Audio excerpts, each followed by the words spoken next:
ये अगर कानून बन जाएगा, उत्तर प्रदेश में 1,21,000 वक्फ की प्रॉपर्टीज है, 1,12,000 के पास कागज ही नहीं है।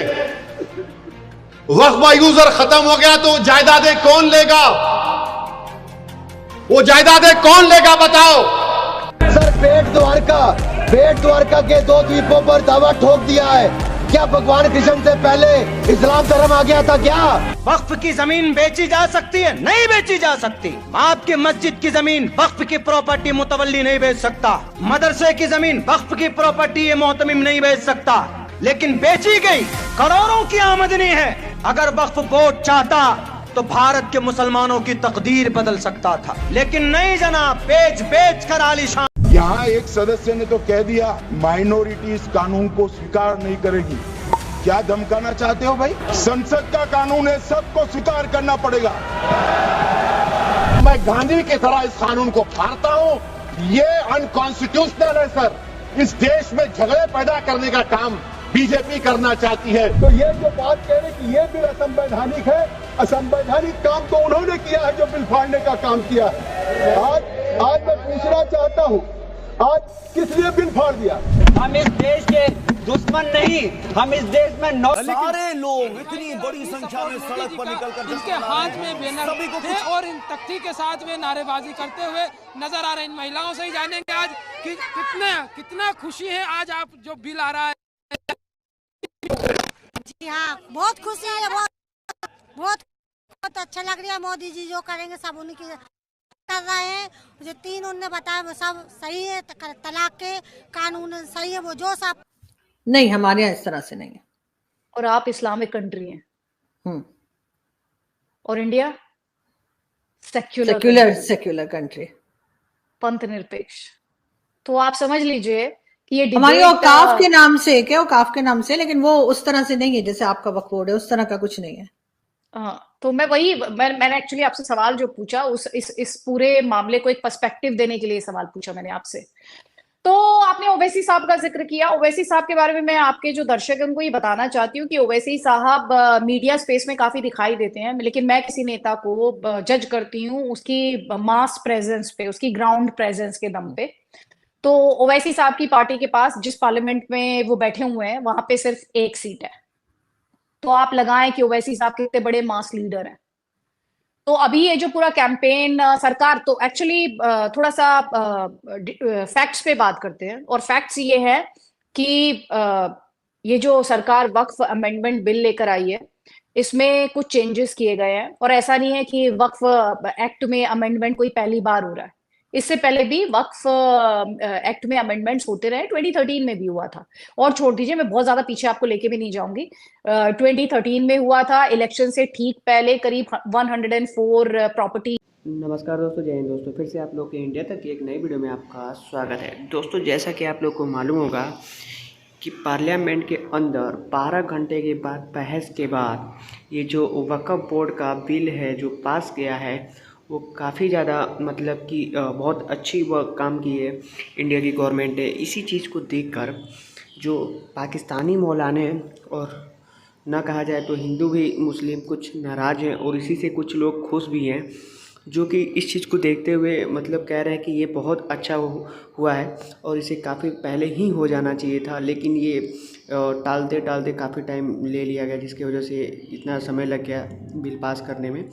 इस पे पाकिस्तानी और हिंदू मौलाना क्या बोलते हुए नजर आ रहे हैं, आइए सबसे पहले इस पे नज़र ध्यान देते हैं। इस थी जो वक्फ बोर्ड को दे दी थी तब की जो यूपीए गवर्नमेंट थी, कांग्रेस लेड गवर्नमेंट थी, उसके द्वारा। आज उस पे मिनिस्टर साहब जो थे उन्होंने ये कहा भी कि राजनीतिक फायदा उठाने के लिए ये सब कुछ किया गया था। मैं आपसे ये कहना चाहती हूँ, और जो लोग इस पूरे मामले को समझना चाहते हैं, फॉर अ सेकेंड, पारित हो चुका है और आज इसे राज्यसभा में पेश किया जाएगा और उसके बाद इसको फाइनली राष्ट्रपति की मंजूरी के लिए भेजा जाएगा।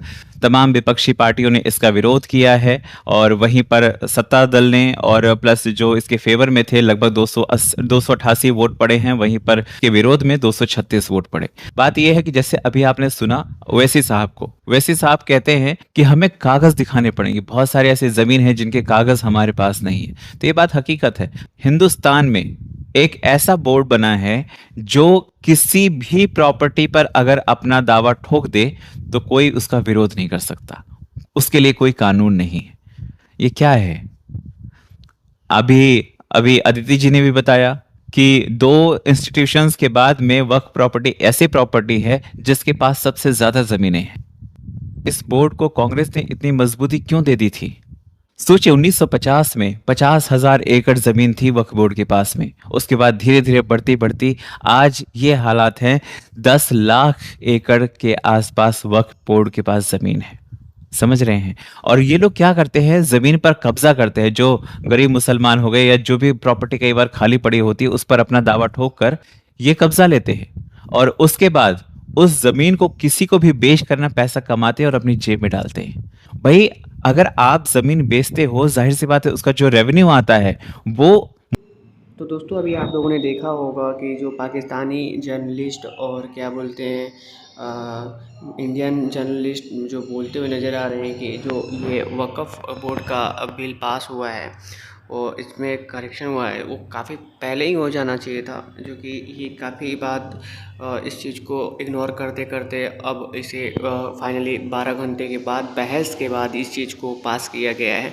तो ये कहीं ना कहीं बहुत अच्छी खबर है, लेकिन इस चीज़ को काफ़ी ज़्यादा हेट कर रहे हैं मुस्लिम मौलाना, क्योंकि ये चाहते थे कि ये बोर्ड सिर्फ उन्हीं के अंडर में रहे और ये गवर्नमेंट के अंडर में ना हो। यही चीज़ हो गया है तो काफ़ी ज़्यादा उनकी नाराज़गी है, क्योंकि अब जितने भी इनकी संपत्तियां हैं वो सारी वक्फ बोर्ड की संपत्तियां हैं, सारे गवर्नमेंट के अंडर में आ जाएगा। और इस चीज़ को कुछ मुस्लिम हैं जो सपोर्ट करते हुए नज़र आ रही हैं, जो इंडिया के हैं, और इस चीज़ के जो पाकिस्तानी जर्नलिस्ट हैं इस पे काफ़ी ज़्यादा चर्चा करते हुए नज़र आ रहे हैं कि ये क्या सही हुआ है या फिर गलत हुआ है। तो ये तो इंटरफेयर करने का उनका, क्योंकि ये इंडिया का है और ये इंडिया ने किया है, तो उनकी कोई वो नहीं है कि उनको करना चाहिए इस तरीके की बातें या फिर आलोचनाएं। तो ये कहीं ना कहीं उनके हिसाब से कि लग रहा है कि ये जो कर रहे हैं इंडिया की गवर्नमेंट वो काफ़ी ज़्यादा गलत कर रही है, लेकिन ये नहीं जानती है कि जो वक्फ बोर्ड है उससे काफ़ी ज़्यादा नुकसान हो रहा था और कहीं ना कहीं उनकी जो डेवलपमेंट हो रहा था वो काफ़ी ज़्यादा कहीं ना कहीं कम हो रहा था, जिसकी वजह से इस चीज़ को करते हुए नज़र में आ रही थी इंडिया की क्या बोलते हैं कि गवर्नमेंट जब इस चीज़ को बिल पास किया तो वहीं पर कहीं ना कहीं अमित शाह की आपने स्पीच को देखा ही होगा, जिस तरीके से उन्होंने बहस करते हुए नज़र आ रहे थे, वो कहीं ना कहीं उनको बहुत उसाबुद्दीन कह रहा हूँ जो क्या बोलते हैं हैदराबाद के मतलब कि सांसद हैं, वो काफ़ी ज़्यादा नाराज़ थे। उम्मीद करता हूँ वीडियो अच्छी लगे तो प्लीज़ लाइक एंड सब्सक्राइब जरूर कर दीजिएगा। फिर मिलते हैं कोई नेक्स्ट वीडियो में, तब तक ले जय हिंद, वंदे मातरम। धन्यवाद दोस्तों, टेक केयर।